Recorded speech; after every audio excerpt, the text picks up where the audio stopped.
Hi everyone, welcome back. Breaking up with a narcissistic person is not a normal breakup. There's always this friend that you go to for support that may say, oh, you know, when it comes to breakups, it's 50-50.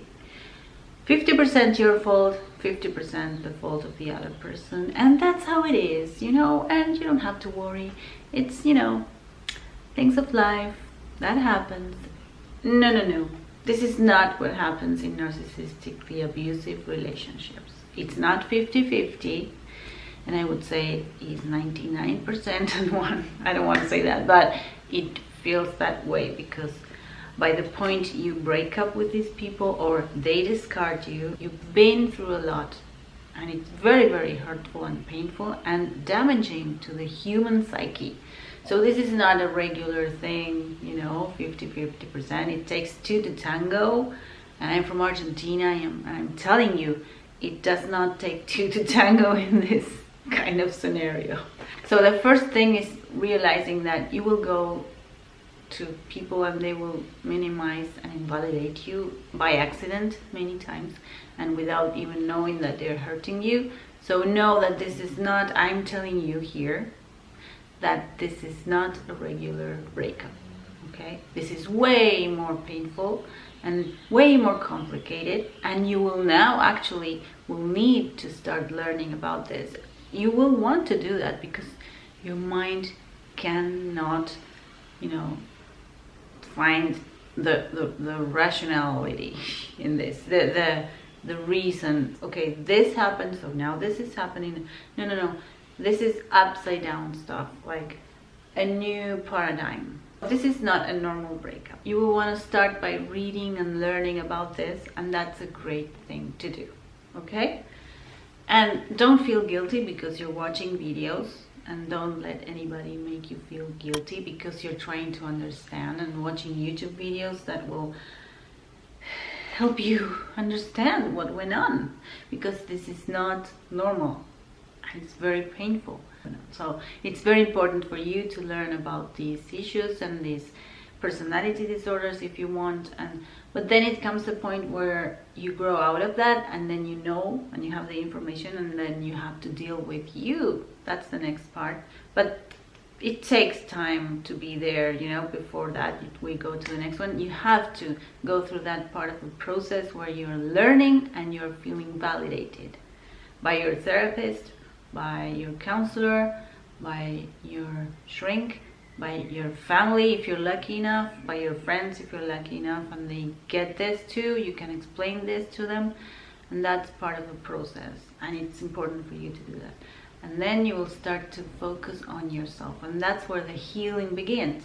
You start to work on yourself and see, well, okay, what happened?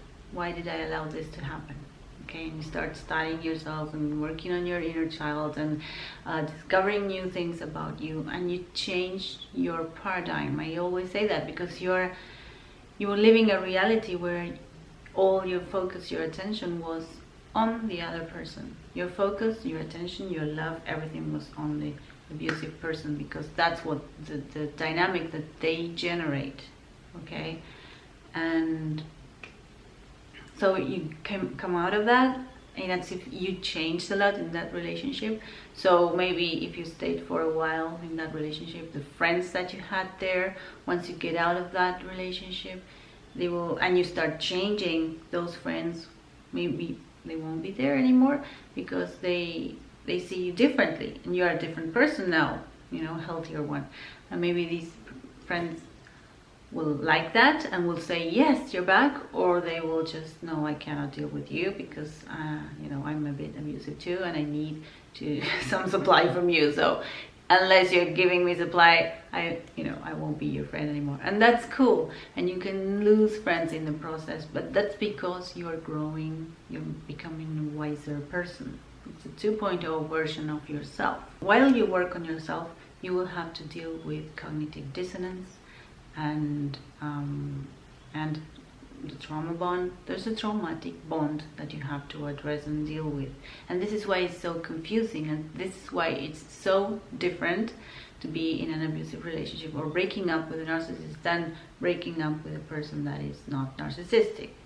You have to deal with a traumatic bond, and that means you are hooked to this person. You feel a tie to this person, because it's the bond of two normal persons, let's say two people that are normal, is easygoing. It's good. It's just a bond. They go in life like that and they have a good time. It's okay.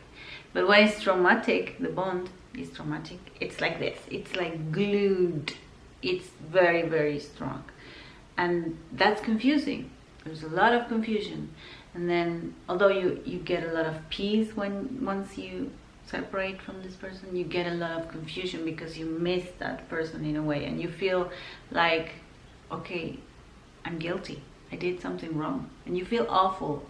You know, you have those two polarities where you feel peace on one side, and then you feel guilty, and you miss that person, or you should reach to them because there's something there. That's the traumatic bond, and it's very confusing because it comes with cognitive dissonance. I have a few videos about this, and that will help you.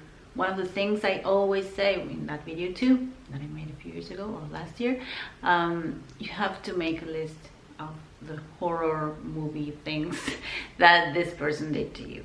Make a list, you know, this person did this and that and this and that and this and that. And then you're cooking something, or you're cleaning your house, or you're outside, and then oh, I remembered, okay, I have to write this down, you know, and have that list. Stick it in your fridge. If you have cognitive dissonance where you're still doubting and say, oh, maybe I'm the one that did something wrong and I'm so bad because like this person said I was aggressive and I was a bad person. Maybe I am, and maybe I am aggressive, and maybe I'm a bad person, and maybe I'm yeah. First of all, no, that's not what it is. That's the traumatic bond and the cognitive dissonance all together. That's making you... It's easier for the brain to stick to what it knows. So the brain will say, yeah, you know, go back to that person so that you will feel good again, with the intermittent reinforcement where you want to feel good again. And this is treated also as an addiction. It's sort of an addiction because the chemicals released in your brain and in your body, the hormones and everything, is making you doubt yourself and very confused and want to go back to the abuse, because it's sort of as if it's similar to being on a drug in a way, because you want the high, the intermittent reinforcement, you want the good part of the relationship. And here's the thing, that won't happen again, you know, that's not happening. There's no hope in these relationships. And that's the next point here. Acceptance. You have to accept that this is not going to change, and this is going to get worse if you stay there. You have to accept that you were with a person that is narcissistic, okay, and it's toxic, and now you have to detox and learn about it, why you ended up with a person like that. Heal those wounds, heal your vulnerabilities that made this person attractive to you, and why this person was attracted to you. So you have to heal that, but first you will have to accept that that's what happened, okay? And all the things that I'm saying are hard work. It's difficult, it's not easy. And then you will have to feel your emotions. That's part of healing. That's a part of healing, feeling everything. If you're sad, you have to be sad and cry, and that's okay. And if you're angry, be angry. You have right to be angry because this was a betrayal of the soul. So you have a right to be angry, you know? It's your right. Don't go out and do crazy things. I'm just saying, be angry, stay with your emotion, go for a walk, run, punch a bag, a boxing bag, write about it. Writing about this, it's very, very helpful. And one last thing that I want you to do is start on a project. Start doing something that will help you focus on yourself. Maybe doing something related to your career or to whatever it is, the area of your life that you would like to improve. Maybe focus on that and start having a project. and put your energy there, because that will take you away from the focus on the other person. You will have to lead that project, so you have to be in good conditions to do that. So yeah, and then everything that's self-care, joy, you will be able to do once you work on this. That's the good part, the sunny, bright part, where you will start to enjoy life, enjoy things, enjoy every day, enjoy little things. Just being at peace with yourself and not having to deal with a toxic person by your side that is continuously invalidating you, criticizing you, and creating situations with a lot of gaslighting where they confuse you, and it's so exhausting to live like this. So now it's your opportunity to change the focus of life. This is a new paradigm where you will be able to enjoy things and little things, and you know, it's a part of life to have fun. It's not all about a person that is making things hard for you. It's about you having fun, going out for walks, going out with your friends if you want, or doing things that you enjoy.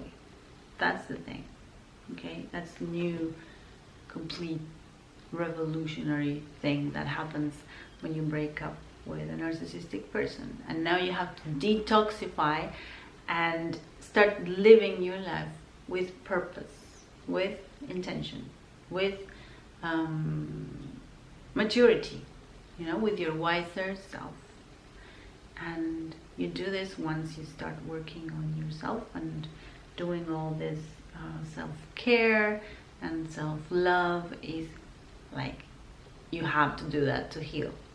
If you're interested in learning more about this, go to my Instagram. I usually have things there where I post things that I think are useful.